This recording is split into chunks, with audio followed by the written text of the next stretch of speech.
Good morning. Mike's not on. Good morning, everybody.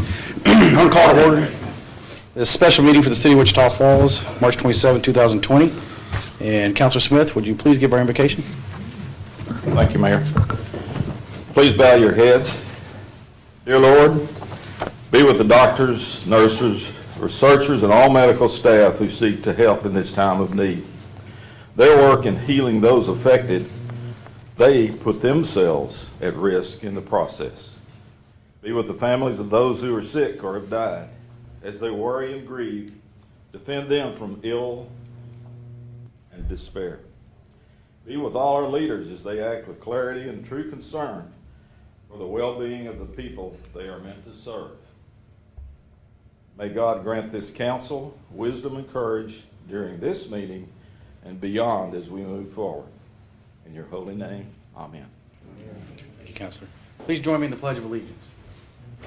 I pledge allegiance to the flag of the United States of America and to the republic for which it stands, one nation, under God, indivisible, with liberty and justice for all. Please be seated. I want to remind everybody today, especially my counselors, we had a little trouble last time hearing people, so I know we have to, the counselors that are facing me have to spin around, I guess if they want to address whoever they're talking to, but we're having trouble hearing everybody on the microphones. And for everybody in the public, if you get feedback from the microphone, I know you're wanting to step away, but we're having a lot of trouble getting that recorded. We can hear each other inside the chambers, but I think people in the public watching this on our public access or on YouTube aren't able to hear very clearly. So I think we might have somebody to help if we start getting some feedback. I might just ask you to pause until we get that corrected, then speak clearly in it. But for the counselors, I know it's going to be real tough because you're going to try to spin around and address them, but at the same time, you're spinning around away from the microphone. So we'll just have to work through that. Morning, Mayor and council members. Similar to your meeting on Tuesday, we're going to start first with a staff report on the COVID-19 situation before you consider your ordinance. So I believe Lou is ready for that.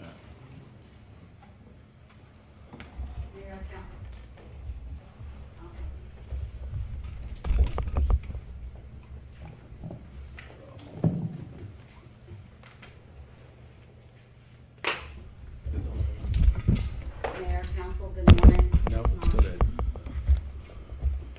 Blake, you want to help us out?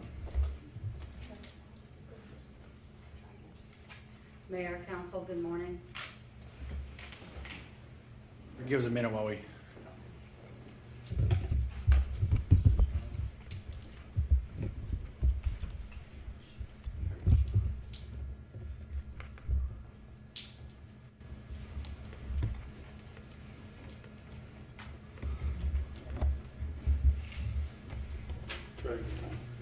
Mayor, council. No.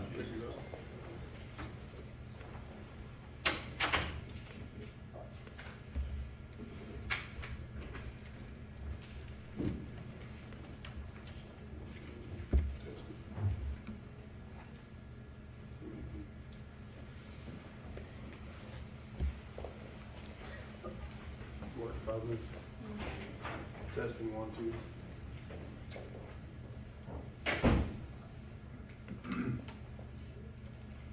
We're going to try to get some batteries out of them. Yeah, Lou, if you want to, I just ask counselors, we're going to try to keep 6 feet, so I guess we can all spread a little further. Let me get this mic for you, Lou. There you go.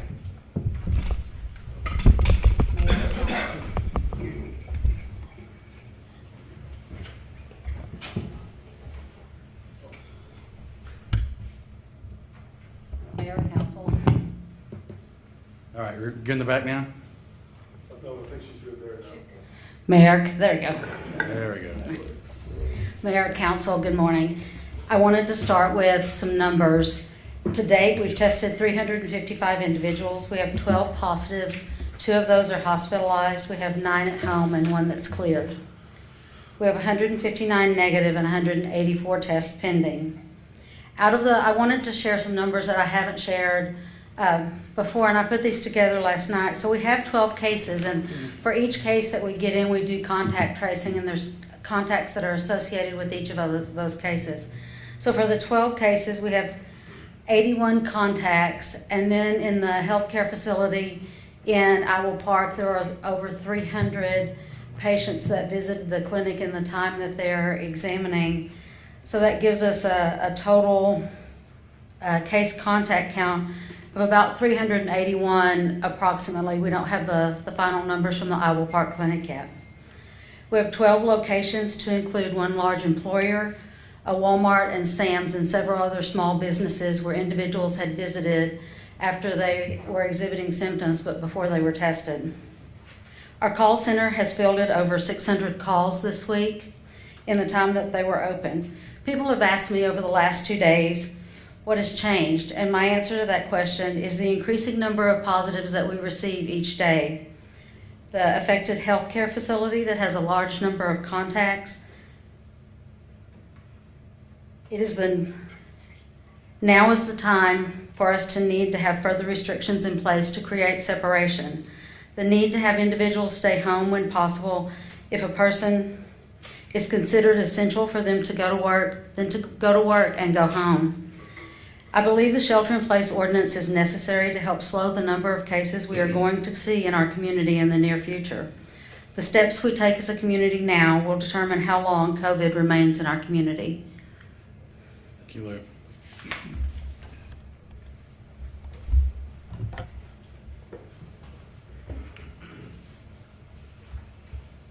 Ready to proceed with the ordinance, Mayor? Go ahead and proceed with the ordinance, and then we can talk about it. Item 4 is the ordinance issuing a shelter-in-place order and declaring an emergency. Is there a motion? Second. Mayor, members of the City Council, citizens of Wichita Falls, just a couple of days ago I was asked by this council to draft a shelter-at-home order that would be based upon essential businesses, essential activities, essential travel. And in the last couple of days, my office and I have been able to put together this ordinance for y'all's review. And what I wanted to do, because it is a very long and lengthy document, and I know it might be a bit boring, but what I'd like to do is go through that order and hit the high points, and I would ask the council, as we get to issues that you want to address, let me know and we can sit and discuss those going forward. The idea behind a shelter at home is that the government body, in this case the City of Wichita Falls, is ordering all citizens in the city limits to remain in their home. The idea is we want to slow down the spread of COVID-19, and by stopping people from traveling around the city, we believe that we can limit and slow the virus spread.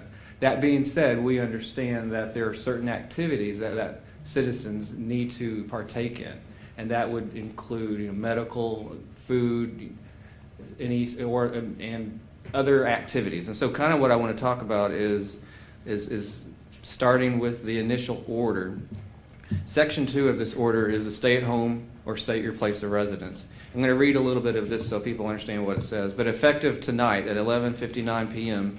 and continuing until 1 o'clock on April 8th, unless terminated or modified, the mayor and the City of Wichita Falls are deeming it to be in a public interest to issue this order, and they order all individuals currently living in the City of Wichita Falls to shelter at their place of residence except as authorized by this order.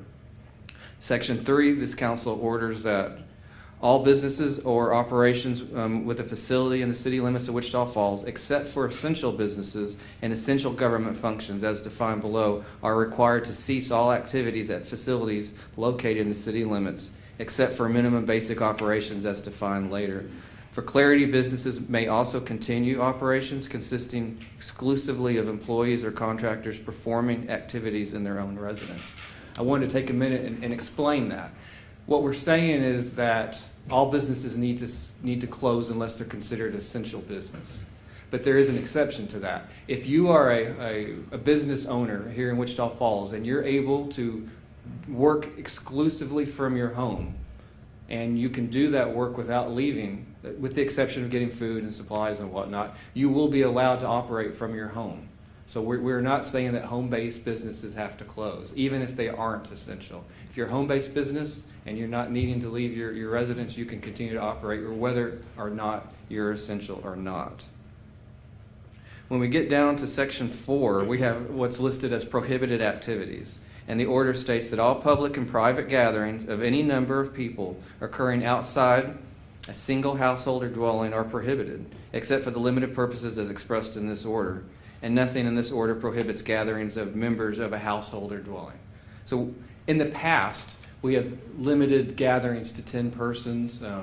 We have had other types of rules relates to those numbers. And what we're saying in this order is that all gatherings outside of your home are going to be prohibited unless expressly authorized. And that's a distinction I wanted to make.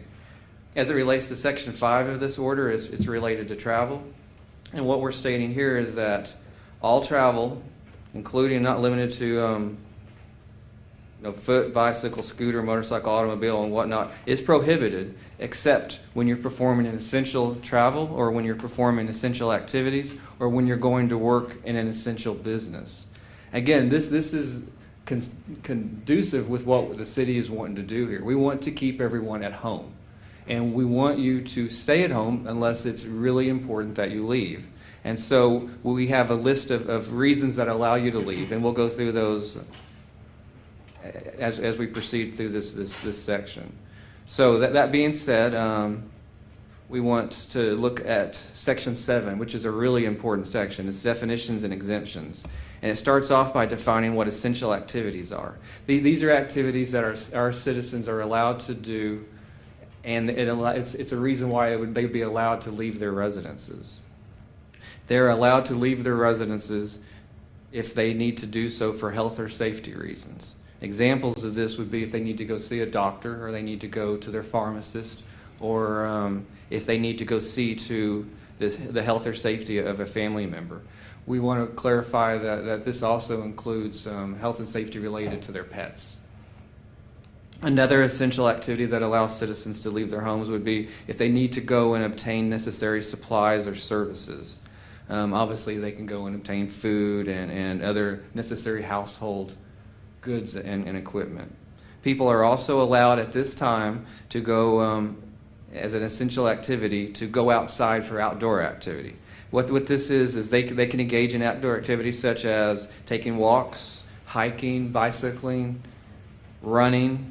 And I've been asked, well, can we paddle? Can we kayak? Yes, you can do this because it's not listed here. If it's an outdoor activity and you're doing it by yourself and you're following the social distancing requirements of 6 foot, you can currently go outside and walk in our parks, walk your dog, you can bicycle, you can exercise. Hey, Keely. Yes, sir. We're having a lot of comments from the public I'm getting right now. Either, we don't know if we're having audio problems, but I'm just going to ask if you maybe pull the microphone closer. I can't hear? I think in here we can, but they're still having trouble. Okay. I apologize for that. If we get, just let me know if I need to talk louder. I will do so. So basically what we're saying there is we want you to be able to go outside currently. We want you to be able to exercise currently. Just you need to do it by yourself. We don't want you to meet a group of friends in the park and go walk together. If you're going to go walk in the park, you need to do it by yourself with members of your household. And that being said, Hey, Kenley. Yes, can I sir. stop you there? So, unfortunately, I have to be the one to do this because I have 2 in my district, and I've had multiple phone calls and emails. So, I got people asking about golf courses. yes, sir. So, as far as activity, as far as exercising, they're wanting to know maybe we could do walking only, in groups of 4, pro shops closed. I don't know. I mean, I'm asking the council what their thoughts are, to what y'all think about this as far as moving forward. I want to stress that I think, unfortunately, this is not a 2-week deal. A lot of people keep saying 2 week. It's not a 2-week deal. I think it's going to be longer than that. So we need to start looking at all avenues of different things that we may want to look at. So I'd like the council's opinion on that. So like I said, unfortunately, I have 2 in my district, so I got the bombard of calls and emails about it, so I had to bring it up. Well, I'll lay the foundation, and then I'll let council kind of take that comment. As it relates to golf courses. Right. Golf courses are not currently under this order considered a essential business. If they were an essential business, then our citizens would be able to partake in that essential business by going and playing golf. And it's outdoors, I understand, and it's generally you can do social distancing and so forth. So if the council wants to allow golf courses to operate and people to play golf, they would need to modify Section 7 as it relates to subsection E, and they would need to add the business golf courses. And that would then allow that activity to take place by our citizens. While we're there, Kenley, real quick. Yes, sir. Because I'm confused, and I know this is a moving document, so that's why we're discussing this. Section 5 seems to me to contradict Section 7. Section 5 sets out the basis of this order, that we want everyone to stay at home. And we're saying you have to stay at home, and there's exceptions. And then we go to 7, and those are the exceptions. So Section 5 says you don't need to go outside unless it's an essential function. And as of today, the recommendation is, based on what we know about this virus, it is currently okay to go outside and go to the parks and go walking. We've seen other jurisdictions in other states do the same thing. And then they get to a point, though, where the citizens are violating these rules. They're congregating on beaches, they're congregating in parks, and they are actually flaunting the rules. And that forces those governments to then modify their orders such that they don't allow that activity. So what we're doing is we're building in the default under Section 5 that you can't do it. And then under Section 7, we're saying currently there's an exception that allows outdoor activity as long as you're following the 6-foot guidance. So it's written that way, and I get why it's a little bit confusing, but it is an exception under 5 if it's an essential activity, and then we list those. And as the Councilor Browning said, that's subject to modification, but that's how that is intended to work. So I think what he's saying is, if you're a lawyer, you understand this. If you're the rest of us, you don't. Maybe, and what I will say is if you're a citizen and you're not sure, look at Section 7 essential activities, where it says what you can do, and that will tell you what you can do. And if passed, I think that's what counselors and myself or media, everybody needs to say, you need to refer to Section 7. If you have any questions beyond that, you're going to have to contact your Sure. office, and then you'll have an interpretation, because that will be a legal interpretation. I don't think, if passed, that we should, I've given my personal opinion, but I'm qualifying that with, go ahead and call Kinley's office, and they'll let you know, yes or no. As it relates to outdoor activities, one of the things that we talked to the health department and we discussed is we are going to limit certain outdoor activities as it relates to public equipment. We are prohibiting individuals to use playgrounds. We're prohibiting individuals to use picnic tables, public basketball courts, other public sports and recreational equipment. This is because the virus lingers on things, and we think, particularly with playgrounds, kids might not always be the cleanest, most sanitary individuals in our population, and we are fine with them playing in a park, but we think it would be dangerous for them to play on the equipment, and so that's one of the reasons we have that limitation there. And again, that if y'all decide to allow golf courses, for instance, this section would not conflict. It would be fine. But that's something that we might get to in a few minutes. Still, with golf, where we're talking about social distancing, so you couldn't ride in a cart together, for sure. No, you couldn't. I would We recommend were no. saying to say that if you, my constituents were saying that you could maybe just have a cart, one per cart, with if they had physical difficulty of walking, like if they couldn't, physical difficulty walking, one per cart. If not, you had to walk. Carry your own bag, your own clubs, no pins, and so you're not touching anything. That sounds consistent generally with what we're talking Right, about. and then the pro shops would have to come up with a way to check you in outside. The pro shops have to be closed. They'd have to come up with a way to check you in outside. Once again, this is the feedback. I was on the phone till midnight last night about this. And that's going to be a lot of the things, even with this ordinance, it's a piece of paper, we'll sign it, it's a nice document, but, people are going to have to adhere to it. And, it's the policing part, I think, and then we'll get to that, the enforcement piece of it, but, no matter what we do, it's still a lot of responsibility. There's a ton of responsibility on whatever exclusionary person. Just because you're exclusion doesn't mean you can, we're lifting the veil of everything else. We're going to make sure that people adhere to those. So that's why when you talk about golf courses, it's tough because we're talking about, all right, usually I play with 3 other guys. How are you going to, they're not going to be special in the sense that, you might not ride in a golf cart together, but you're going to be standing around a pin together, or those are things that need to be worked out with the golf courses. And if they start, violating those social distancing requirements, Right, and it'll be it's- something that, just like Bobby said, it's a living document. It might be something we have to come back and strike out. Right, and I think we need to remind the citizens that this is also something that, we're going to be changing daily probably, or if not, It could be. Yeah, it could be something that we're changing just nonstop, through this time. So there's going to be a lot of questions. There's going to be a ton of questions. I'm figuring if this passes today, there'll be a ton of questions over the weekend and starting today. Am I open? Am I open? Am I not? And that's going to be a thing that we're going to have to, reconvene and change things and amend things. It's like I said, a lot of people think this is a 2-week period, and there's nowhere it says it's a 2-week period. It's that we're going to be done and we're going to be back 100%. So there's going to be a lot of changes as we go through. So. Let's, for the sake of time, because I know we got a lot of people to speak, I'm going to say let's let Kinley run through it. Okay. And then if we have a question in regards to a section or a piece that we, a constituent, I'm just like Jeff, I've got my long list here. Yeah, I'm still getting it right now. Yeah. So then we'll kind of hit Kinley on some of the interpretations, Yes. or how we should interpret. Okay. So what we're talking about currently is the essential activities that citizens are allowed to partake in. Basically, reasons why citizens can leave their homes. And we had just talked about outdoor activities, and like we talked about, we're giving a lot of discretion to them under this current rule. And if it gets abused, then we might need to come back and modify that. As it relates to subsection 4, we're going to allow citizens to leave their homes for certain types of work, specifically if they work at an essential business, or if they're an essential government employee, or if they work in critical infrastructure, or otherwise carry on any activities that are related within this order. So basically what we're saying is that if you work at an essential business, you're allowed to drive to that essential business, perform your duties at that business, and then drive home.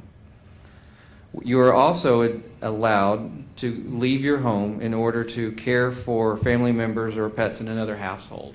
If you have to go take care of your grandma down the street, feed her cat or whatnot, you're allowed to do that as well.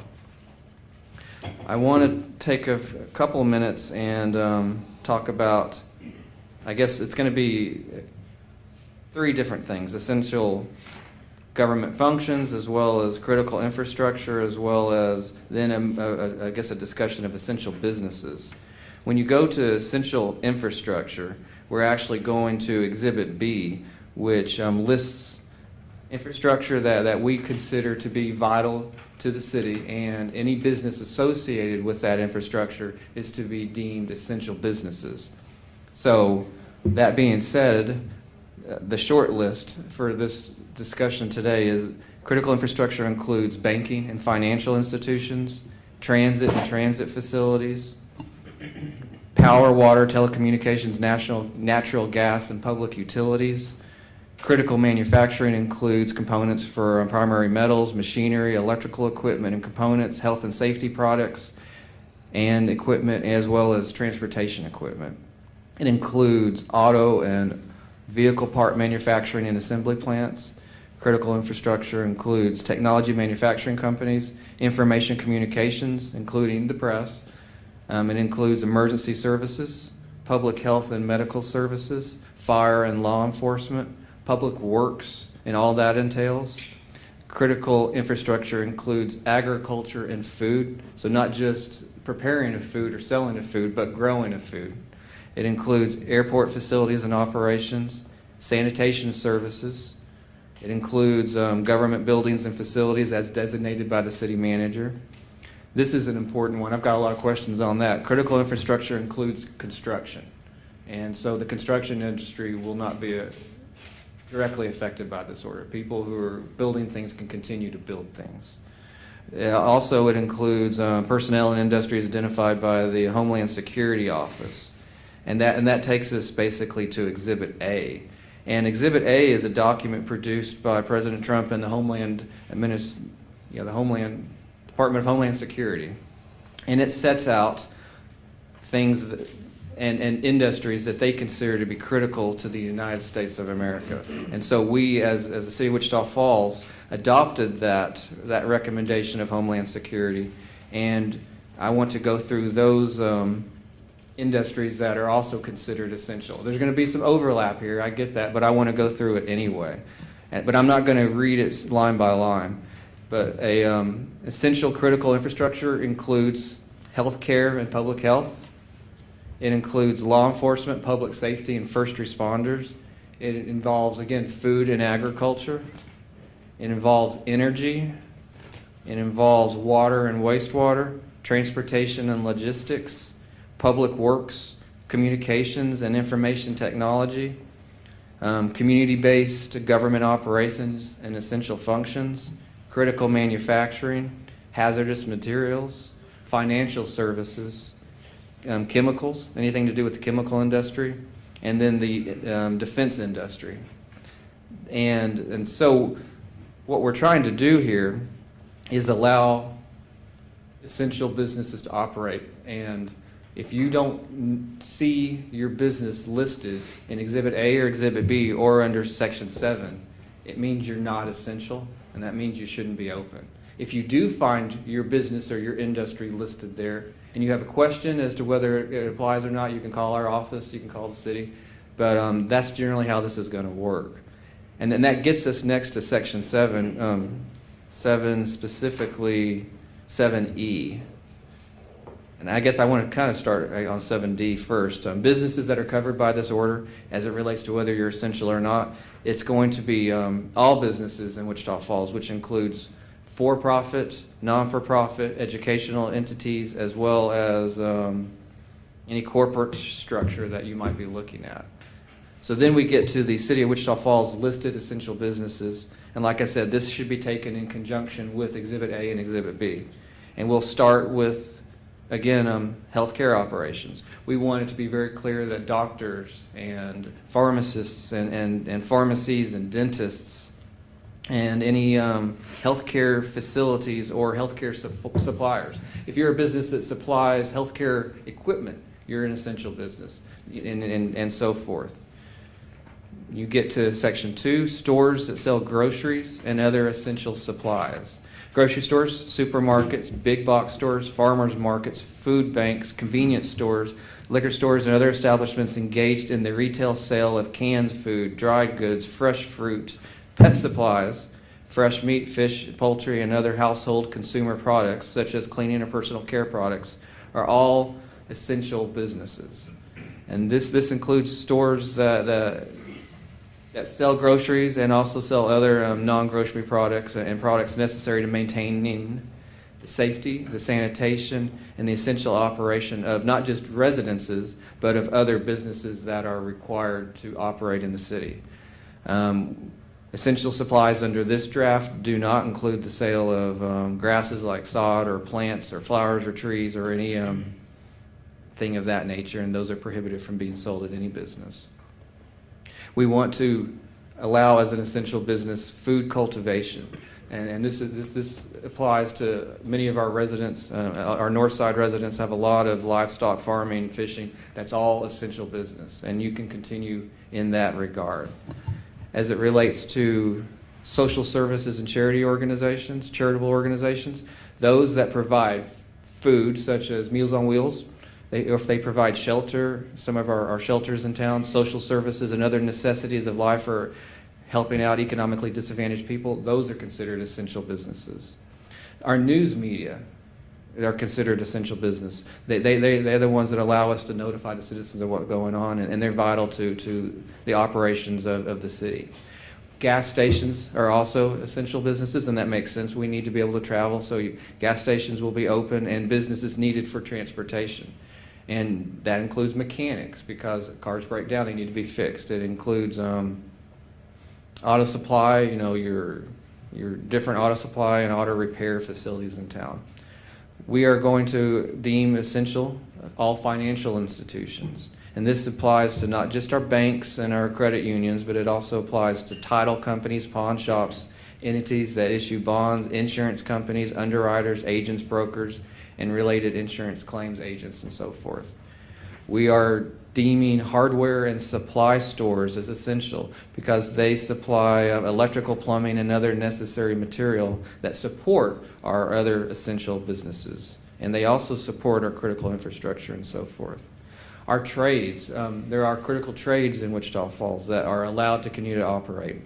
Plumbers, electricians, exterminators, pool cleaners. We need to worry about sanitation and other services that provide services that are necessary to maintaining safety, sanitation, and essential operation of our residences.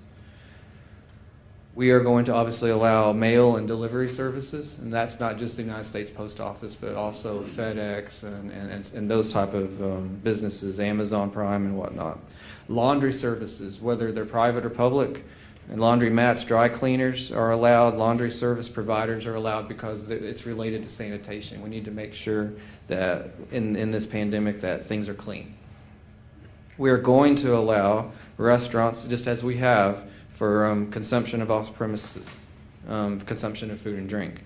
And what I want to say as it relates to restaurants, everyone's been doing, I think, a really good job with the restaurants. It's drive-through, carry-out, or delivery only. You can't eat on site. The rules that we've had in our last order as it relates to restaurants and bars are the same rules that we're adopting here. So if you've been operating successfully, whether it's Carino's or Parkway Grill or whatnot, you can continue operating that way. Just keep in mind you can't allow people to eat on site. You can't allow people to drink on site.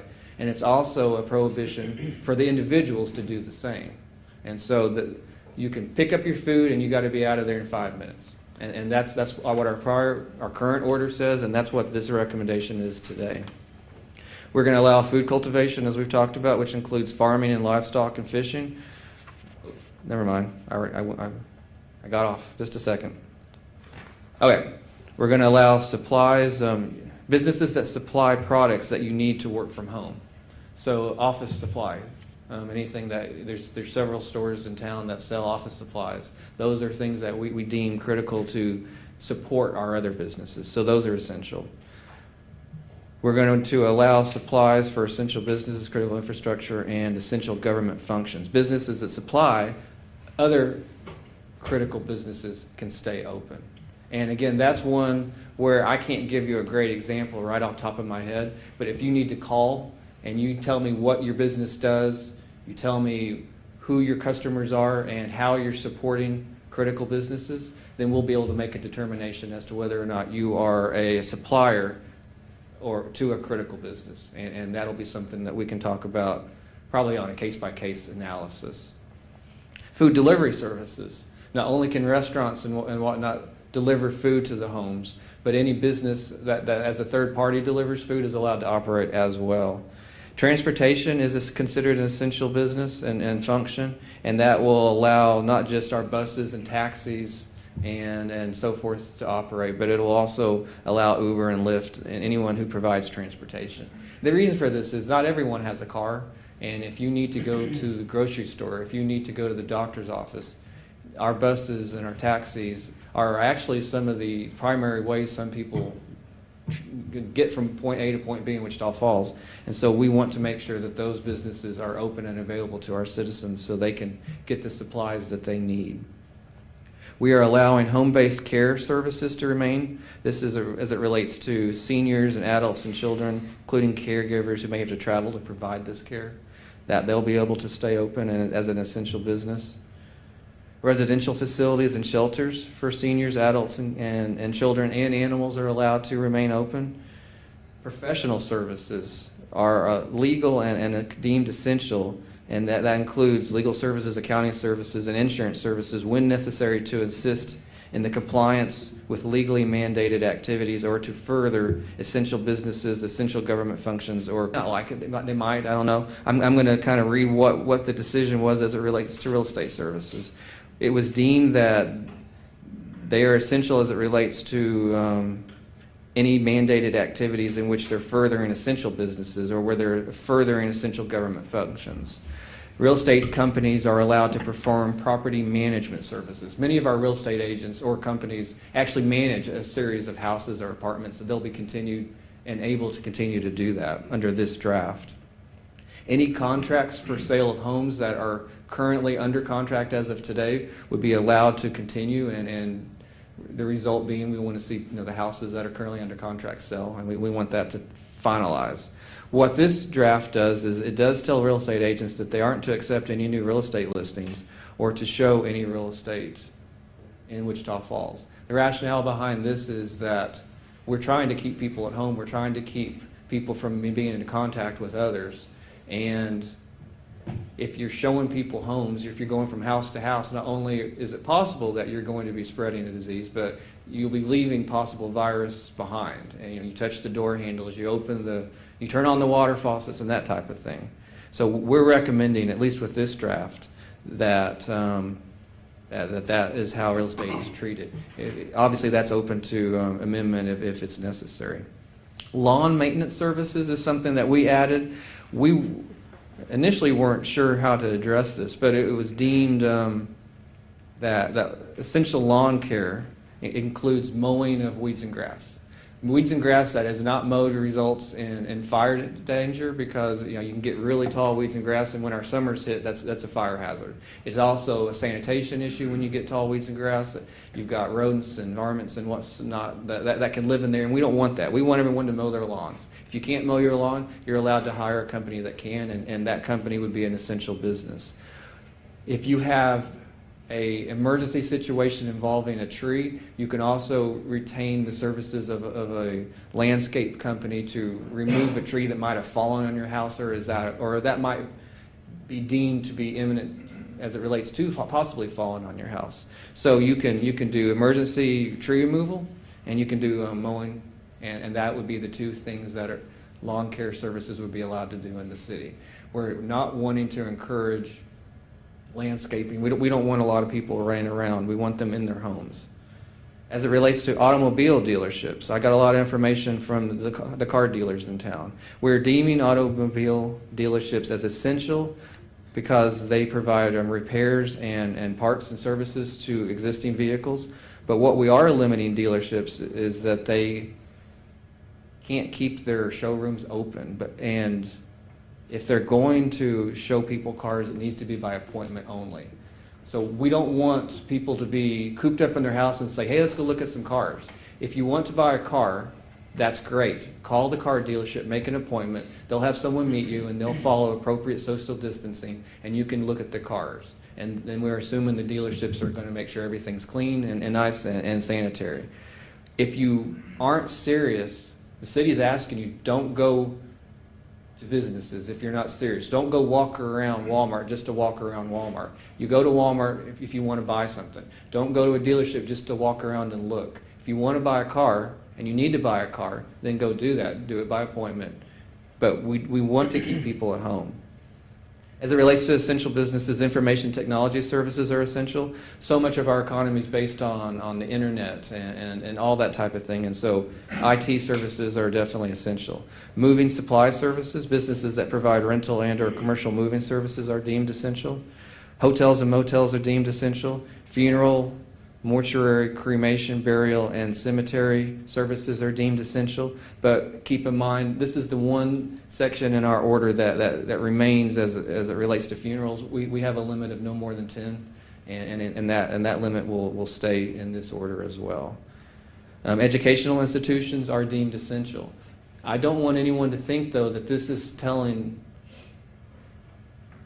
the superintendent of the ISD or any ISD that they need to remain open. It's incumbent upon the ISDs and the local government entities that run those to make those decisions for themselves, whether they want to open schools or not open schools. We are deeming education institutions to be essential, and that then leaves it up to those ISDs to make decisions on how best to govern and regulate their charges. Child care facilities are being deemed essential, and we've put in some requirements that we think that will help limit exposure as it relates to viruses. We're asking that child care must be carried out in stable groups of 10 or fewer. Stable means that the same 10 or fewer kids are in the same group each day. We don't want to have a child care facility that has 20 kids, and they have 2 rooms, one for 10 and another for 10. And what we're wanting is for every day that they have those kids, the same kids stay in the same room with the same teacher. So we don't want 5 kids in one room one day and a different 5 set of kids in another room the next day. As it relates to child care, we think that will be helpful. We also acknowledge and we want to point out that child care facilities are governed by the state, and we are asking that all child care facilities utilize the guidelines set out by the CDC and follow those regulations of the federal government. I want to talk a little bit about, I guess ultimately that is the final essential business that's listed. So that's where essential businesses stop. City Council, if you feel that there's an essential business that you want to add, you can do so by amendment at some point in this meeting, and you would simply add that essential business to the section 7E, and we would just put it at the end of that section as it relates to that business and any restrictions you think are appropriate. I want to talk about essential travel. Essential travel is and includes travel for the following purposes, and individuals engaged in essential travel must comply with social distancing requirements as set out. Any travel related to the provision or access of essential activities. So you can travel to go to the park, to walk. You can travel to the lake to go kayaking. That would be considered essential travel. Essential travel includes travel to care for the elderly, to care for minors, dependents, or persons with disabilities, or to care for other vulnerable persons that are in your care. Essential travel includes travel to or from educational institutions, or for the purpose of receiving material for distance learning, for receiving meals, or any other related purpose as set out by the school district. Essential travel is to retain from or to a place or a residence outside the jurisdiction. So if you work in Wichita Falls and you live outside the jurisdiction, essential travel includes traveling to and from work and to your home. Essential travel includes any travel required by law enforcement or a court order. So if a judge orders you to go to a certain place at a certain time, that's essential travel, and you can do so. This is something that relates to our churches and clergy. Essential travel by church staff is authorized for the purpose of producing remote delivery of religious services or other ministries requiring travel. So for instance, if your church does a remote service on Sunday mornings, the staff of that church would be able to travel to the church to film or whatnot, any sort of religious streaming activities, and that would be authorized. So that is essential travel. As it relates to social distancing requirements, our social distancing requirements as of this order, if it's imposed, would be at least keeping a 6-foot distance from other people, washing your hands with soap and water for at least 20 seconds as frequently as possible, or using hand sanitizer, covering coughs and sneezes with our elbows, not our hands. We're actually requiring that. And we are going to require also regularly cleaning high-touch surfaces, and we're telling you, don't shake hands with people. You actually have a government telling you don't shake hands, and it's legit. So we have a list, just as we did in our prior orders, suspending and modifying certain ordinances at the City of Wichita Falls, and those stay, and these are the same ones that we talked about before. I don't think anything's changed in this regard. Failure to comply with this order constitutes an imminent threat to public health and safety. We make that finding. And as it relates to enforcement, this is something we've been talking about. The Wichita Falls Police Department, the Wichita County Sheriff's Office, and the Wichita Falls Fire Marshal's Office, as well as any other Texas peace officers, are hereby authorized, if this order is passed, to enforce this order. And a violation of the order may be punishable through a criminal or civil enforcement, and a violation of the order shall be deemed a misdemeanor. The penalty for violating this order shall be a fine of not less than $1, nor more, and no more than $1,000. And keep in mind you can also go to jail for a term not to exceed 180 days. The discussion we had here, and I wanted to bring it up to the council, is there's two options to go. We can go this route where it's basically a Class B misdemeanor. You violate this order, and if you refuse to obey the warnings of our law enforcement personnel, you can be arrested and taken to jail. And I've talked to the sheriff. He's got a place for you. It's good. He's fine with that. And you will also possibly be fined up to $1,000. And that's the option of going with the jail time coupled with the fine. It's a Class B misdemeanor generally. The other option that we could do, if the council wanted to, is we could make this a Class C misdemeanor, which would do away with all jail time altogether, and it would be punishable by a fine of not more than $1,000. I've spoken to Judge Larry Gillen, our municipal court judge. He would have jurisdiction over those tickets if that was the way you decided to go, and those fines would be set at $1,000 plus court costs. The way it's currently written, though, is we've written this as a Class B arrestable offense. So that being said, I have gone through the highlights of this order, and I'm going to open this up to questions and or discussion among the counselors. The last one that you talked about with the Class B misdemeanor. Yes, sir. If they do arrest somebody, will they be in isolation and not put in the popular population? Yes, the sheriff was very clear that he has an area at his jail that he is going to be putting people in, and it allows him to isolate them from the rest of the population for 14 days so that he can determine whether or not they might be a carrier of any disease or virus or anything. And they also have very strict book-in procedures. They make sure when you book in as an arrestee, you know, they take your temperature, they're checking to make sure you don't have any respiratory issues, fever, all that type of thing. We don't want this to break out in our jail any more than we want it to break out in the rest of the population. If they did pick up somebody that was running a temperature, would that officer be quarantined as well? I don't have that information. I'd have to defer that to the police department. I think a temperature by itself, the answer would be no, but I'm not 100% sure, sir. Lou might have.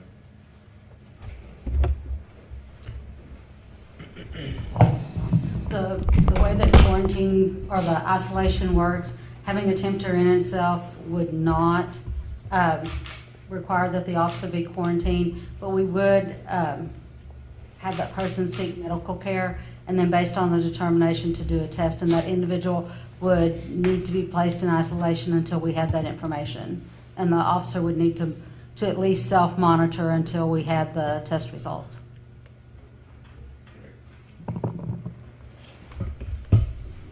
Y'all want to continue to talk about the enforcement piece or come back to that? Really, the options are You have two arrest options. somebody. You have the option of basically warning, and then if they don't heed the warnings, you arrest them. And they would go to jail, they would get booked in, they'd have mug shots, so forth and so forth. Class B. Class B, basically, yes. The option 2 would be to make it a Class C misdemeanor, punishable by a fine only, prosecutable by municipal court in my office. And I will say, and I've talked to the sheriff about this, you can arrest on Class Cs. It's rarely done. I mean, you can be arrested for, it happens with public intoxication, Class C misdemeanor. You're a danger to yourself or others, you go to jail. Same thing would be true if you've got someone who refuses to follow the instructions of law enforcement as it relates to this order. If they refuse to comply, they get a ticket, they continue to refuse to comply, I think at that point the officer would have the option to arrest them. They would not stay in jail long, but it would be an option for the officer to get the situation into compliance. So those are the two options, a B or a C. I would think that maybe first offense, Class C, excuse me. You're gonna make it one of We those. would love to do that, and I talked to the district attorney's office yesterday about doing that, and it was determined we can't do that. It's either a B or it's a C, and that's basically because of the government code. It doesn't give us the option to have a escalation. That's probably the wrong word, but enhancement is the correct word. We can't do enhancements. And counsel, when you're speaking, they're asking if you could speak a little louder, please. for my sake, on the enforcement piece, I didn't envision us going around town throwing a lot of people in jail. Could be counterproductive in the sense that, jail has a certain amount of capacity. It does have a lot more teeth. But I also think with the Class C, maybe the intent is to go around and maybe start handing some tickets out to people who don't want to adhere to our standards. I personally kind of lean that way because if it is, although rarely done, I think in a time of emergency, arresting people for not adhering to these standards, I would probably give that sort of instruction out there to our police officers and folks, that people that just, I would say, continual offenders, like Steve was alluding to. First time, maybe you get a ticket, and we got to come back here because you don't want to adhere or want to listen to us. People that want to buck the system, maybe it's a little more serious, and we take that individual to jail. What we voted on before was just, I thought it was a ticketable offense. I've been misspeaking several times. It's just a fine that's assessed to you after you go to jail, and the judge will up to $1,000. You rob a bank and you can go to jail for so many years, and you also can get fined. Yeah. Almost every serious crime has a fine plus jail time. Okay. So Class C is the only thing that doesn't have jail time. It's a fine only. And Mayor, another thing to point out, I'm sure you've considered it, we've all considered it, is as this health emergency plays out, we're going to be watching very carefully our first responders availability. And if you have to arrest and take people to jail, that does tie up an officer for quite a long period of time.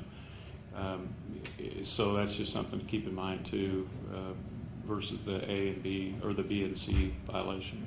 It seems to me C could have as much teeth by taking somebody to jail, but also gives the ability to start handing tickets out, which I think is going to be very effective in the sense that if we have people that want to congregate in parks together, 4 or 5 people, and we've told them to scatter, and then cops come back and they're still there, we start handing out tickets. I'd rather do that than, can you imagine arresting 4 or 5 people? That's multiple police vehicles. I know booking times have gotten better, but we still take a long time to book somebody in. That ties up officers. So that's a very good point. So in my opinion, C gives us the ability, a wider spread, better ability. And then I guess if it can be punishable, about if you could arrest somebody for a C, then I think for those people that are just really out there, just aren't going to take things serious, I would tell our officers to go ahead and do that. If this council wants to go the route of Class C, you would have to make an amendment, a motion to amend, and I can read how that would look if someone wants that. Would you like to continue discussion? And Let's continue discussion and come back there. To me, you use the word imagine. I'm having a hard time imagining we're talking about arresting people at council when we're trying to talk about something else. But that's part of it. So, I've never been arrested, so don't know much about that. But, put you on the spot, Chief. I mean, I would defer to you. What would you prefer? Well, I can tell you, Mayor, Councilor, that we're going to be out there to assist the public to try to get them into voluntary compliance. I mean, we're not looking to go out there and start arresting a lot of people or issue them a lot of citations. Because some of it's going to be, you may have a family that's out walking together and they're just a little too close, but that would be a violation. And we want our officers to have some type of discretion to be able to go out there and just tell them to separate and move on. Same thing with our businesses. Before we go into any type of negative enforcement, we're certainly going to try to bring them into voluntary compliance. And I have a unit of officers that are going to be specifically assigned to ensure that our businesses and our citizens are in compliance. But I believe that a ticketable offense of up to $1,000 fine will get somebody's attention. And certainly we need to be taking this serious. And a Class B misdemeanor is a very serious offense. I just don't know whether it's one where we just have people too close together. I think if we have businesses that continually violate it, or people that continue to violate it, then we do have the option and discretion to take that person to jail. And it would be something that if it continues, especially with a business, I would come back to our city legal and see what we can do about shutting it down. About just shutting that business down. I think Class C would be one that I think would be appropriate for this disaster declaration that we're working. Works for me. Chief, under the C option, would our officers have the discretion, and you know, we've got wiseacres that want to lip and give our officers a hard time. Would that officer have the discretion, if it's an escalating situation, to at some point then go, warning, if you don't comply, I'm going to take you to jail? Is that what we could be talking about? I want our officers to have the authority, or I do, to protect themselves, protect the public, and not put up with any guff. Certainly, and I'll tell you, Counselor, that our businesses, the majority of our, large majority of our businesses that are out working right now are in compliance. And they're doing the best that they can. And if they're not in compliance, if we go and talk to them, they do try to make sure and get that fixed. I don't really see this as going to be a big issue, but I think that we do need some enforcement with it. Should they not want to voluntarily comply with the orders, because this is serious, and I think that our citizens need to start, those that aren't, need to really consider this is a problem. And don't be the person that's going to cause the spread of this. And as law enforcement, where we will be out there to assist them to get in compliance, and if they give us a hard time, then we can issue them a citation, and if it gets to the point, they do have the discretion to make an arrest. I guess really what I'm zeroing in on is dealing with individuals, small groups, maybe they've been drinking, you know the scene. Not so much the business owners. I know they're going to help us, but you know how it is out there. You find that group that's been, quote, partying, and things can get out of hand. I hear what you're saying. Well, I think under this order, and I don't know, Kenley, for them to get in groups like that is going to be pretty difficult. It could happen. If they did, though, it would be a violation. If they decided to gather at Lucy Park to, as the counselor said, carouse, that would be something that would be not permitted if they were getting within 6 feet of each other. And I'll tell you, Counselor, we haven't really seen that, or that's really been a problem for us at this point. Thank you. How would you determine from $1 to $1,000 fine and from 1 to 180 days in jail? If you go with a Class C, I've spoken to the judge, and the standard fine that he would set it at would be $1,000 plus the court costs. Once you go to court, if you have mitigating circumstances, you would be able to talk to the judge or the prosecutor, and perhaps they might lower your fine if you know, or if you know, or they might not. It might be like, no, you broke the curfew, or not a curfew. We don't have curfew. I'm sorry. You broke one of the orders, and you were doing something you weren't supposed to, and that, you know, you pay $1,000. If as it relates to, if you go with the Class B misdemeanor, it would be an arrest, and then it would be taken up as it relates to prosecution by the district attorney's office.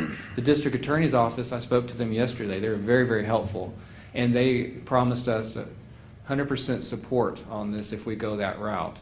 And they will be the ones to decide, in conjunction with the judges and so forth, whether you spend time in jail up to 180 days, and they would also help decide what the fine would be up to $1,000. So it just depends which way you want to go. Thank you. Right. This time, I usually ask a lot of the council input, but I've got some medical personnel here, some doctors here that have got to get to some surgeries that want to give us some input. So if council doesn't mind, I'm going to asking if they give me an order, I guess, of who's going to surgery first or who's doing what. Dr. McBroom.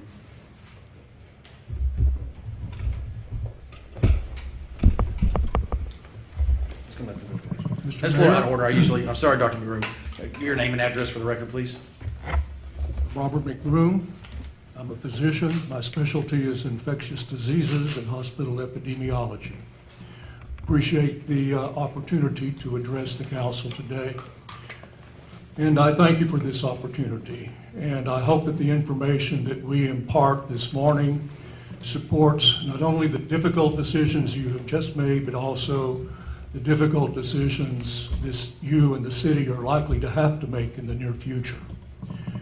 The definition of a mass casualty disaster is one in which the magnitude and severity of the disaster outstrips the resources necessary to manage it.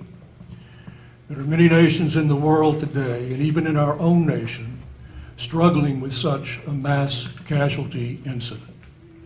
The reason we are here is to address those lessons learned from their experiences over the past short, and I emphasize the word short, because it's only 12 to 16 weeks that this has progressed from a seemingly innocent process to a worldwide pandemic and a very serious one.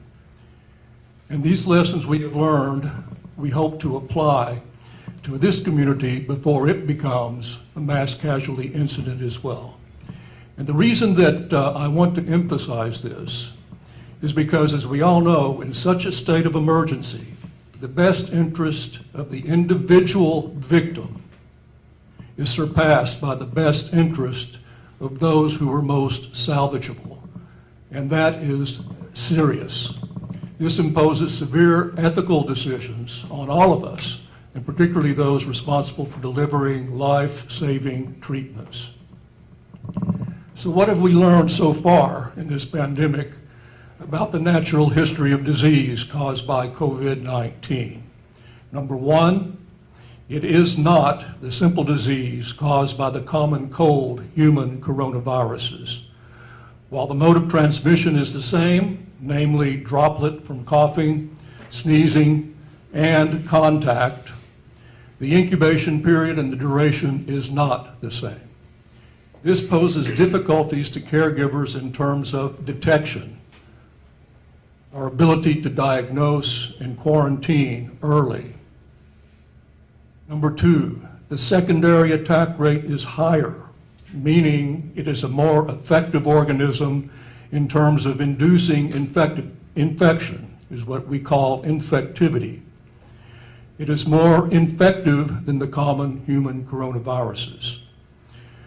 To give you an example, think of the cruise ship noroviruses, the one that causes severe gastroenteritis, for instance. One patient in a cruise ship that has norovirus infection, within 48 hours, every member of that cruise ship will have norovirus gastroenteritis. Number three, the virulence of the virus. Its ability, apart from its invasiveness, to cause severe disease. It has novel mechanisms of what we call pathogenesis, which is the progression of the illness, that are capable of overwhelming our host immune defenses and response and making those defenses turn against us. Number four, it does not just attack the respiratory tract. It invades every organ system in the body, including, in particular, the heart and the central nervous system. Number five, its tendency towards longer duration of shedding makes the period in which all people are at risk for contracting the infection for secondary spread much longer. Thank you for all the hard work that you have put into planning how we're going to mitigate this disaster. Please consider all of these microbial facts as we look for additional ways to further mitigate this disaster and ward off a mass casualty incident in our community. Do you have any questions for me before I pass the podium on to the next speaker? Councilor Jackson? Yes, Dr. McBroom, how would you recommend, with the majority of the cases being travel related, how would you recommend with the flights coming in and out of Wichita and the bus lines? I'm sorry, sir. He's asking, what would you recommend in regards to the flights and the bus lines?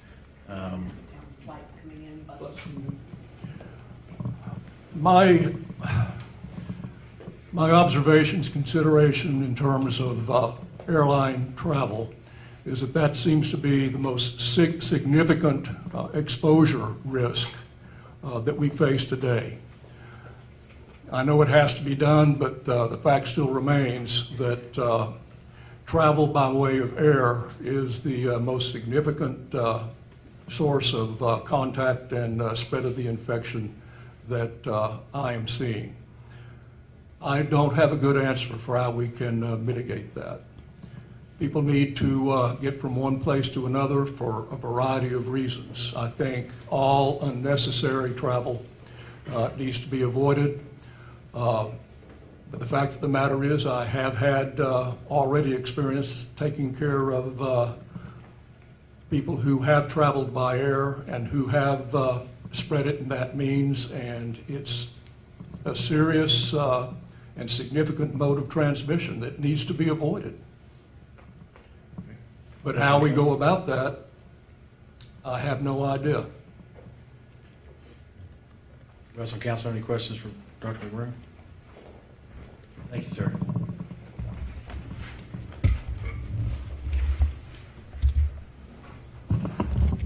Dr. Gray?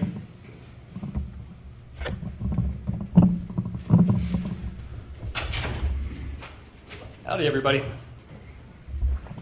name and address, please. Yes, sir. My name is Vaughn Gray, and I'm the anesthesia chair at United Regional. I'm MD, and I have Master in Public Health training in policy and management. Thank you very much for allowing me to speak and address everyone today. I'm here because I created a conservative mathematical model with the help of a trauma and critical care doctor in Grapevine and an epidemiologist in Austin who validated all of my numbers yesterday. And frankly, I was pretty shocked about what it showed. This is based on all the public data that the healthcare department has been working so hard to gather. Essentially, if we don't change our current behavior by adding a shelter in place and the citizens doing your part to stay at home to stop the spread of the virus, the model shows that our current healthcare system would be overrun around a week after Easter. It takes around 2 weeks for any changes to show in the infection rate on how the virus works in the human body, which is why we must act today when things, frankly, don't seem that bad. I didn't think they were until about 2 days ago. Once a hospital system is overrun, meaning every single bed is taken up with a patient with the virus, every ICU bed is taken up, all of our ventilators, respirators are taken up. We can no longer help new people that are sick. Not only patients coming in with coronavirus, but that also means trauma patients, patients with heart attacks, broken bones, infections, regular pneumonias, kids with asthma attacks coming to the emergency room. We lose the capacity because this is complete. Our healthcare system is completely filled. And this seems like science fiction, doesn't it? But we can look at northern Italy, Spain, and New York City, who is just beginning their fight right now, to see that it's not science fiction, it's some reality. And I told a lot of my colleagues, and I've had a lot of discussions with my wife at night, that this just feels like a bad dream or some sort of movie that I'm just kind of waiting to snap out of. But this is reality, this is where we are. And we all have to do our part. So I'm coming before you representing over 80 physicians that have signed a petition in support of an order to shelter in place. They can't be here today. I'm their spokesman, as we all are. Because they're in their clinics at the hospitals taking care of patients who just contracted this virus and don't know it, patients that are in the ICU on a ventilator. I'd be happy to go over the mathematical model with you. It's relatively simple math. Thank you for your time. I appreciate you listening. And to my fellow citizens in Wichita Falls, please do your part. This is not a punishment. This is something that we get to do. We need to flip the script. Don't look at these orders and ask, what can I get away with? We get to stay at home. We get to suppress the curve, and we only get one shot. Because if this gets to a point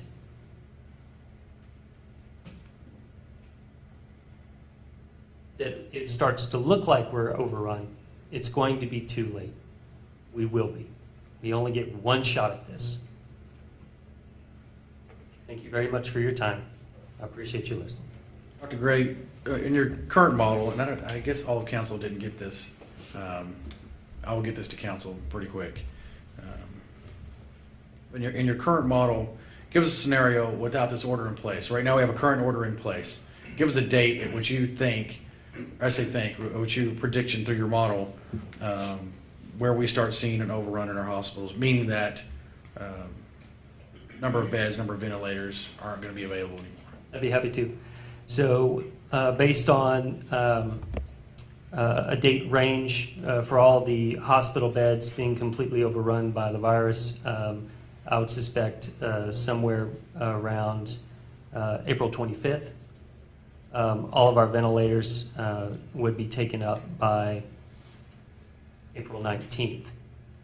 When that happens, the death rate from coronavirus spikes from a 1% mortality, meaning 1% of everyone infected with coronavirus dies, to 5%, because we can no longer provide normal care. We're huddling patients in 4 to a room and putting them on a ventilator instead of 1 per room. We can't fine-tune the care that we give to our patients. It's just a last-ditch effort to keep oxygen in their body. So with those projected numbers at that time, conservatively speaking, by April 25th, we would have around 95 unnecessary deaths. Is there any scenario right now, even shelter in place, where we're not going to see deaths from the coronavirus in Wichita Falls? I don't believe so. I hope. But I want to emphasize, this doesn't have to be our future. What we do right now, if we shelter in place, that stops the spread of the virus. So models are guides. They say, this is where we're likely headed if we don't change course of action now. This isn't predicting our future. I can't quite hear you. Could you please repeat what you said? It can if we don't do anything. What is unique about Wichita Falls? I mean, there's, I'm going to try to be as much data-driven as possible when it comes to the virus. That's why I'm glad you provided this material. What is unique about Wichita Falls that might not be Dallas? A lot of people want to criticize that we're trying to put an order in, but it's not the same as Dallas or Collin County or Austin. They're all changed, and I'm saying we're trying to tailor this unique to our situation, our community. If you had to paint a picture of the healthiness in our community and how the COVID-19 affects us differently, what would you be able to say towards that? From a public health standpoint, we don't fare so well. A lot of our patients are older than average, and I'll let one of my colleagues better answer that question. Okay. And United Regional, this is something I didn't put a lot of thought into. We've been getting Wichita Falls and Wichita County updates. Last night it was brought to my attention, it's a regional hospital. We're not counting in our bed count, our ventilator count. I keep trying to apply that to Wichita Falls only, but it's brought to our attention. If you're in Henrietta, Clay County, Montague, Wise, Archer, Young, those patients come to our hospital as well. Absolutely, we have a large capture area. So we don't count those numbers. Which we're not. We're solely focused on Wichita Falls right now. PPE. Are you able to speak towards PPE at the hospital? I know that United Regional has been working for a long time gathering PPE, and I'll let one of my colleagues answer that as well. Okay. The curve that we speak about, we are always talking about this curve. We might have people argue today that we're at the peak and we're heading our way down. Where do you feel on this curve, in your opinion, your professional medical opinion, where we are on this curve? At the beginning. We're just starting. We haven't begun we're at the beginning of the exponential growth. So meaning it starts off flat, then you have a slight curve, and then it just skyrockets through the roof, which is what you're seeing in New York, what you're seeing in Milan and Italy, northern Italy, in towns our size. That's what you see in Spain. That's what you will see in the United Kingdom, Los Angeles, Louisiana, our neighbors. Is there any model that you would, in your opinion, that you'd like to see? If you're sitting in our position as the public policy piece, as elected officials, what would you like to see done? The shelter in place, and the citizens taking it seriously. If we all work together, we can drive this down. We can prevent this infection from going out of control, and we won't have our hospital systems overrun. But we won't have to ration care, meaning decide, as Dr. McBroom alluded to, who's got the best shot.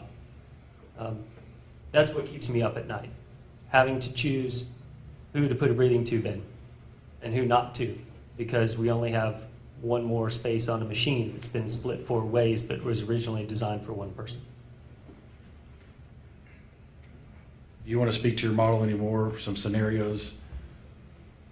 I'll continue to update this and track the trend, but the way the virus works in the human body, it takes about 14 days for us to see any changes.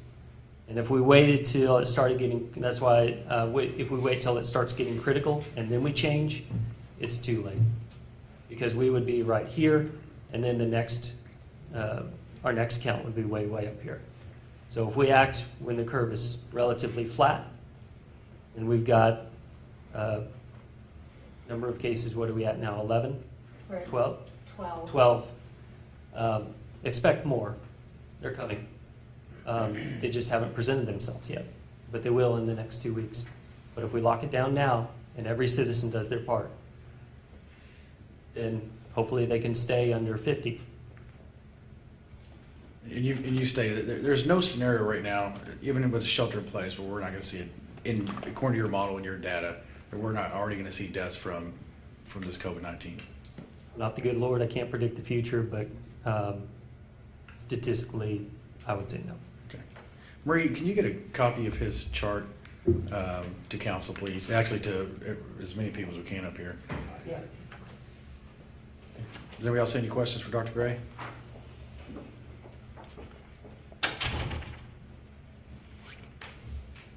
Thank you, Dr. Gray. Thank you. Dr. May?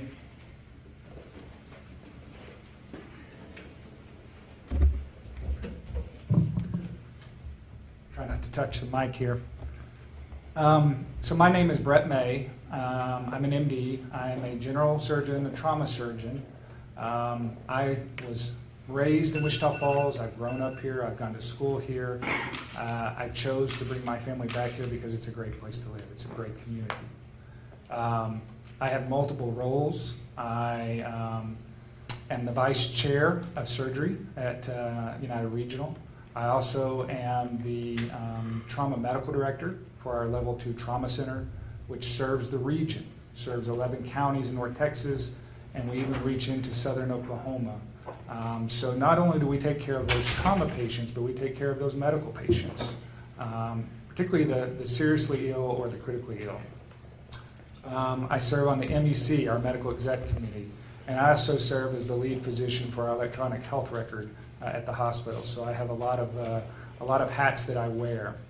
One of the questions I get asked, and I will tell you, I was skeptical about this. I'm pretty true to North Texas a little bit. I was skeptical when I saw this in China.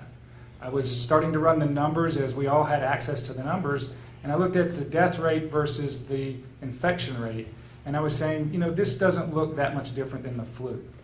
And I get asked all the time, what's different about this than the flu? And when you look at the numbers, it doesn't sound like it's a lot different. The flu death rate is about 0.1%, typically. Depends on which source you look at. If we look at the most conservative estimate for coronavirus, it's around 1%.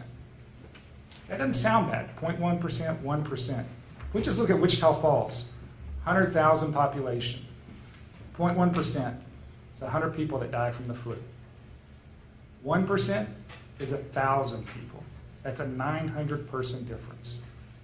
If we look at the 2018-2019 CDC data on the flu during that season, 34,000 people roughly died in the U.S. of the flu.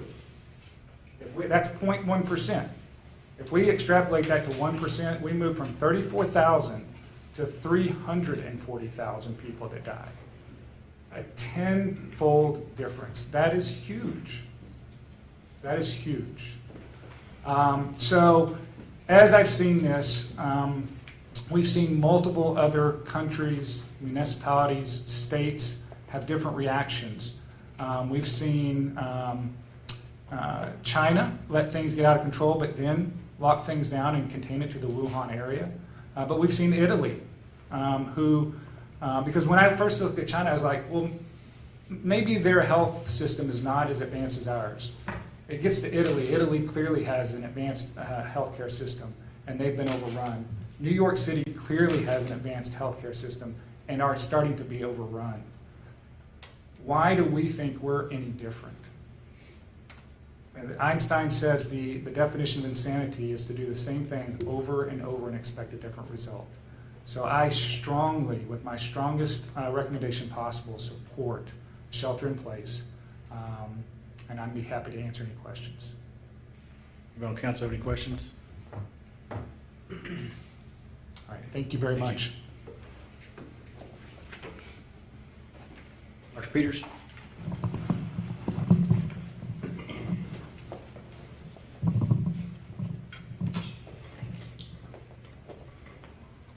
Yes, my name is Dr. Dawn Peters. I'm an MD. I am a general pediatrician here in the city at the clinics of North Texas, and I currently serve as the president of the medical staff at United Regional, which means I represent about 383 physicians and for a total of 457 providers in Wichita Falls. Last night we had a virtual general medical staff meeting in which we heard and discussed at length and in depth the information you've heard here this morning that we received from Dr. McBroom and Dr. Gray. And by the end of the night, even those of us who were skeptics were overwhelmingly majority in favor of a shelter in place. And that's what we need to protect the citizens of our community. We want to shift that curve to the left. We're just now starting. You think of a bell-shaped curve. We all know the bell-shaped curve. We're just now starting up. And we want to shift that curve to the left. We want to reach the peak.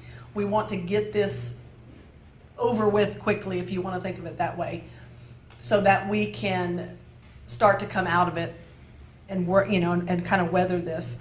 We understand that this decision is not made lightly. We didn't make this decision lightly when we're making the changes that we have to do in the medical community also. We're business people. I'm a business owner. And our production right now is down 50%, and it's only going to get worse. We realize that, and we realized how drastic this is.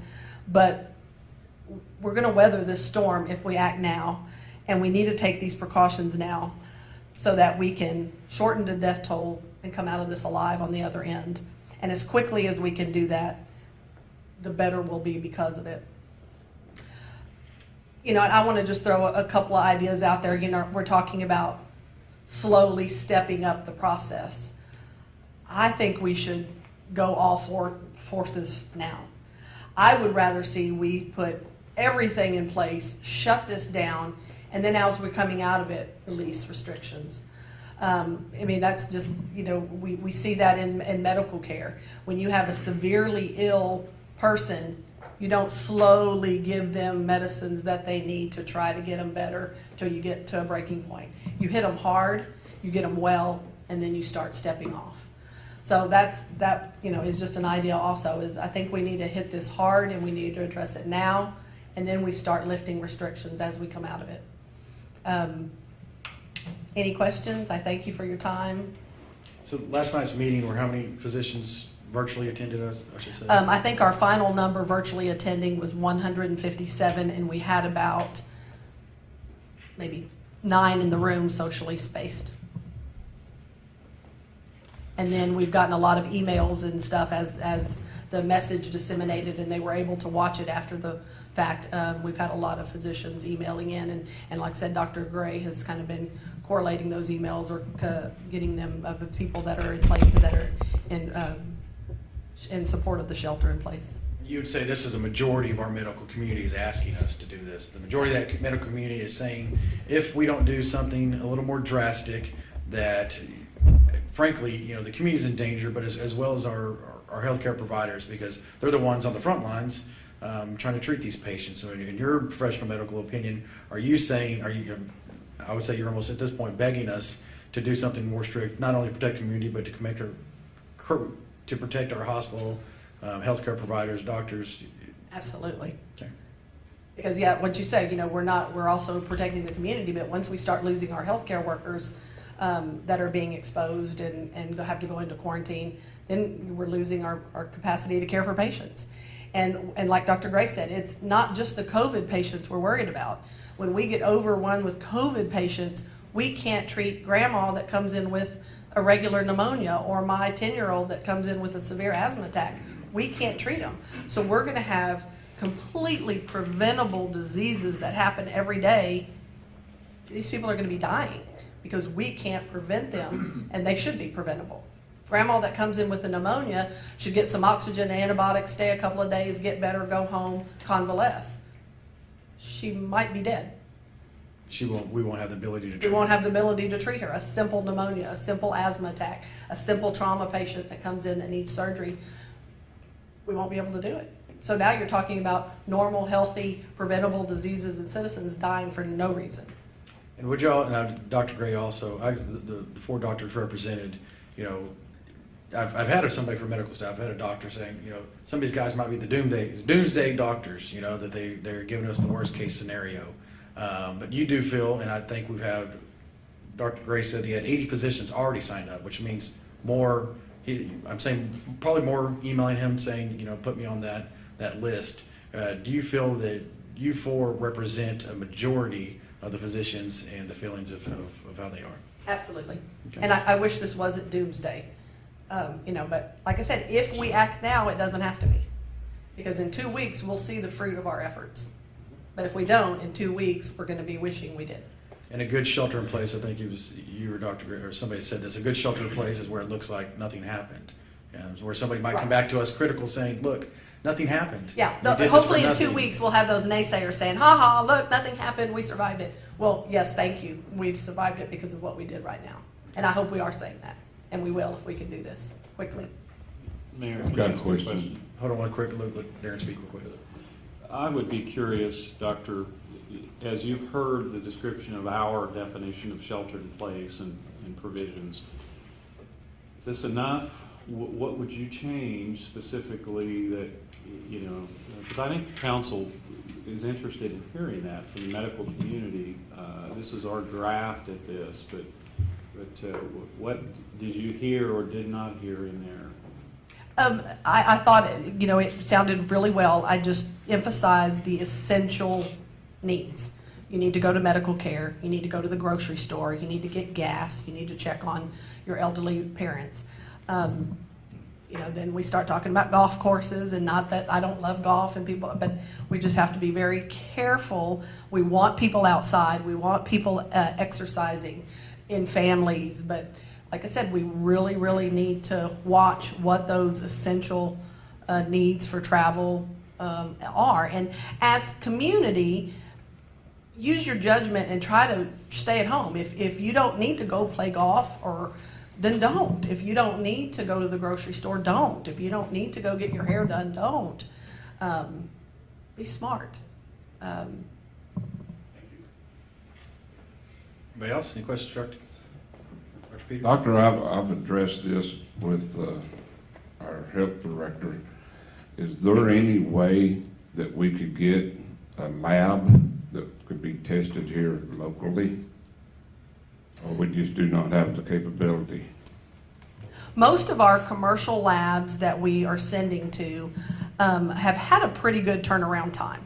So, you know, we estimate 7 days, and they've actually given it back in 4. Now we're estimating 4, and we're actually getting them back in 24 to 48 hours. Now that does depend on the overwhelming of the lab and how many samples they have. But so far locally, we're doing a pretty good job getting our results back quickly. Thank you very much.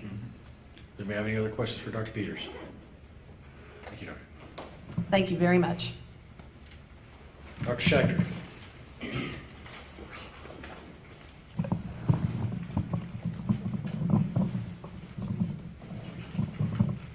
Guess I'm going to clean up here. So, forgive the scrub hat. I felt like a lot of my patients and friends might recognize this a little better. So, but to make sure that we don't have any conflict with the folks up north, I'm just going to take this off. Okay, there you go. Okay. My I can PA take you thanks serious. me. Yes, sir. Citizens of Wichita Falls, colleagues, honored counselors, Mr. Mayor, thank you for giving me the opportunity to speak today. My name is Dr. Joshua Schechter. I'm a DO, which is like an MD with style, I guess. I'm the orthopedic chief at United Regional Healthcare System.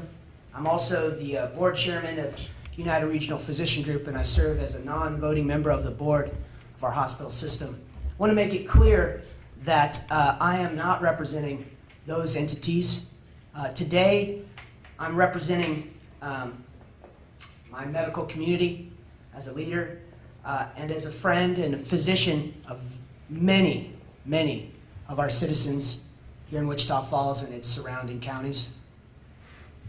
I would also like to point out that I can follow directions. So my address is 2 Blue Sage Court, Wichita Falls, Texas, 76309.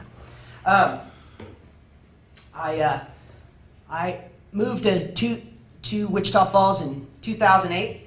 I have practiced here for 12 years.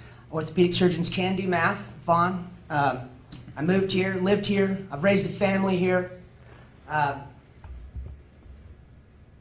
I started businesses here.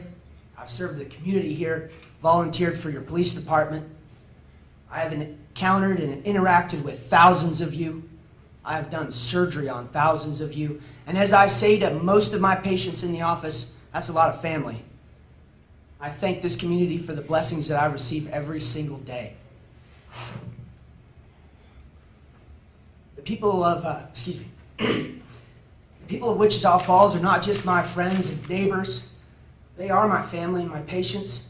They're my mentors, my role models, and you are my responsibility. I'm emotional guy, sorry. I exercise here. I watch ballet here, probably a lot more than anybody wants to. I see the symphony here. I've seen rock shows here. I've even got all my tattoos here. So this is my community. This is the community I've chosen and been blessed to have my family, my son Jacob, my daughter Lily, and my wife Amber. We've been blessed to live here. You might ask yourself, why would an orthopedic surgeon come and talk to this august body and to these citizens? And to that, I say, if you have to ask, you don't know my wife. I don't have a high level of expertise in these specific matters, but I can tell you from an administrative standpoint and from a physician standpoint that we've heard all of the arguments. Number one, why worry when the flu killed so many? And we understand now that this virus is 10 times more deadly than the flu.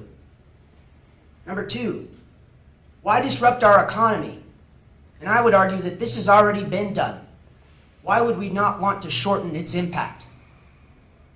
Number 3, this is natural selection. This kills old people. And to you, all of you that have thought that, shame on you. That is disgusting. That you would take your parents, your grandparents, the people that have loved and supported you and this community, and to think of them in such a way shames you deeply.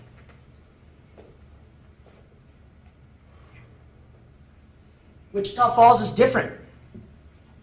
We're right, it is different. We have some advantages, but we also have a very at-risk population. A vast number of us are over 50. We are a retirement community for many, and these people are uniquely vulnerable in this situation. And finally, doctors don't agree. Well, that's true in part.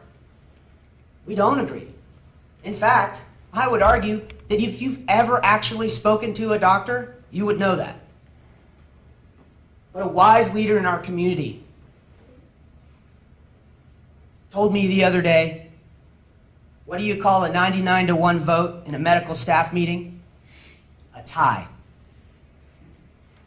So here, we are coming to you, the leaders of your medical community, your friends, your family, the people who have taken responsibility for you and for whom you have taken responsibility for, to ask you, please, help us. We speak for hundreds of surgeons and specialists, physicians, physician's assistant, nurse practitioners, nurses, administrators, therapists, technicians, and receptionists to tell you to act now. Please help us save our community and its most precious resource, our citizens. We, your doctors, are imploring you to help us in this effort, knowing that this is not only right for us as Wichitans, but also for our surrounding communities and for this great state of Texas, of which we're citizens. Thank you. I'll take questions, sir. Dr. Schechter, paint me a picture of what an overrun hospital might do for your practice, your patients. Well, so to start, much of orthopedics is what we would consider an elective practice. For instance, should you need a knee replacement, that is not a life-saving procedure. And so I call myself a lifestyle physician. We save lifestyles, not necessarily lives. And so we have cut out all of our elective practices, and in fact, statewide, it is illegal for us to perform elective surgery at this time. But in a crisis situation where our hospital capacities are maxed, we would be unable to take care of anything so simple as a child's wrist fracture that needed a sedation to get it reduced and straight in the cast, to an elderly person who's sustained a hip fracture. That person would almost certainly die in several weeks after weeks of pain and disability. So yes, all of these things impact us very greatly, even in surgical specialties such as mine, sir.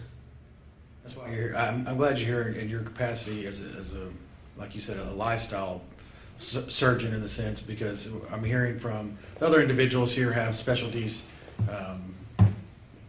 Dr. Gray, Masters in Public Health, of course, Dr. McBroom, he's an expert in the sense that he's even been asked to go down to Austin to kind of help with that situation. So I'm glad you're here to give us the impact of other physicians and how they might feel and why y'all are standing in solidarity, in the sense that you're all business people. I think Dr. Peter said that. And have you been impacted? Absolutely, sir. My personal savings are going to make sure that my employees, my wife's employees, can eat.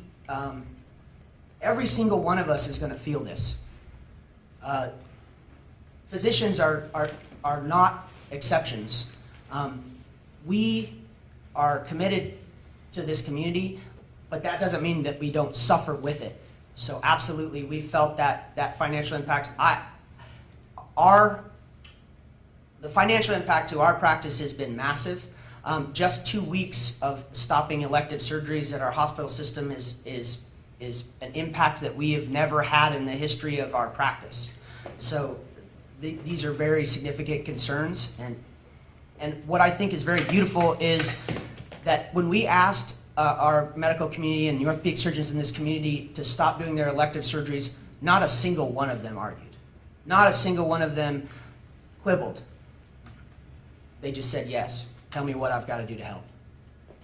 I guess part of it is you all took an oath to save lives, to, like I said, these people are not just your patients, but these are friends. You feel, you're very emotional, and you feel compassionate about, this is Wichita Falls. You have an obligation to save as many lives as possible, whether in your practice or if you can help give some testimony to help the minds of council in enacting this order. So I do appreciate all 4 physicians here for showing up today, giving testimony, and then also who y'all represent, the physicians community, because if this chart is, if we're on the downslope, as many prayers as we receive, I think we need to give as many prayers out to y'all, because if this starts impacting our medical professionals, I shudder when my 13-year-old daughter has another asthma attack and we're not able to take care of her because we're overrun with COVID-19 individuals. That's what I shudder about. Choosing between somebody that's lived a long life and somebody that might need, a 30-year-old might need that vent. I don't want to put our physicians in that position ever. I couldn't imagine your mindset of having to choose. So I want to thank you. I want to thank all 4 of y'all for the time that you gave today. I would ask that if you have the ability to stick around. I know some of you have to get surgery. We'll have some more individuals coming up here, so we might ask for you to, once again, I build highways, so I don't know a lot about the medical profession, but I might have to ask for y'all's advice or maybe give us some more information. So if you can't stick around, that'd be great. Thank you, sir. Does anybody have any questions for Dr. Schachter? Okay, thanks, sir.